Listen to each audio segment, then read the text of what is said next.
वरदे कामरूपिणी विद्यारम्भं करिष्यामि सिद्धिर्भवतु मे सदा। जब आदि ब्रह्मा ऋषभ देव भगवान की जय। चारित्र चक्रवर्ती आचार्य श्री शांति सागर महाराज की जय।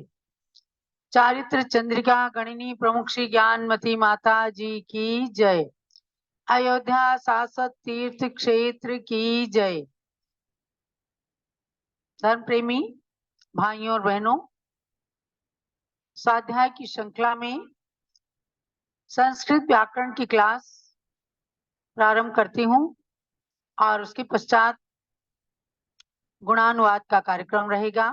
तो आप सब कातंत्र व्याकरण नाम की पुस्तक को पेज नंबर 23 खोलिएगा और सूत्र नंबर आएगा 86, यानी 86 87 ये सूत्र चलेंगे। आप व्यंजन संधि के प्रकरण में हैं। व्यंजन को व्यंजन के शब्दों के साथ में मिलाना ये व्यंजन संधि कहलाती। व्यंजन मतलब पकवान नहीं है। यहाँ व्यंजन से मतलब है शब्द। कुछ स्वर होते हैं और कुछ होते हैं व्यंजन। स्वर आ से लेकर अ तक, आह तक स्वर कहलाते हैं और क से लेकर ह तक व्यंजन कहलाते हैं। स्वर संधि का प्रकरण बहुत ही डिटेल में पढ़ा और उसकी परीक्षा भी देकर आप लोगों ने बहुत अच्छा रिजल्ट प्रस्तुत किया है।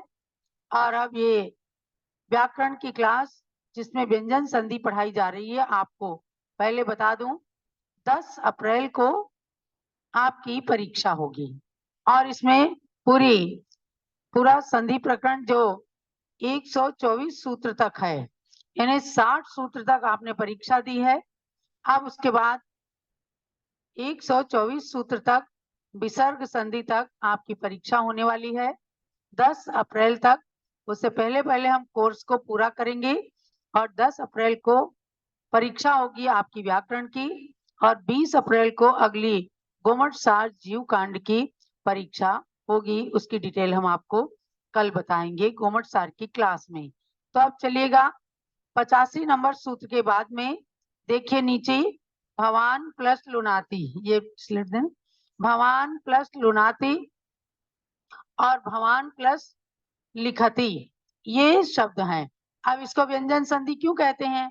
इधर भी भवान में ना व्यंजन है, आगे लुनाती में ला व्यंजन है, आगे भवान में ना व्यंजन है, लिखती में ला व्यंजन है। तो व्यंजन की व्यंजन शब्द के साथ में संधि करना ये व्यंजन संधि कहलाती है। अब इसमें सूत्र लगता है लेलम, लेलम, और उसके साथ एक और सूत्र पढ़ लीजिए अनुस्वारहीनम, अनुस्वारहीनम, अनुस्वारहीनम।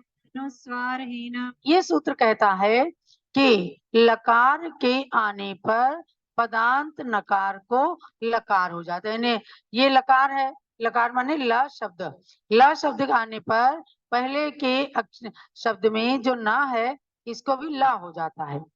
तो इसको भी ला हो गया। फिर इसको क्या कहते हैं?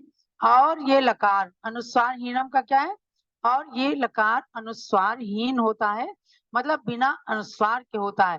क्योंकि ऊपर जो आपने पढ़ा था उसमें प्रशांत चरती वगैरह में इसमें अनुस्वार सहित सा हुआ था।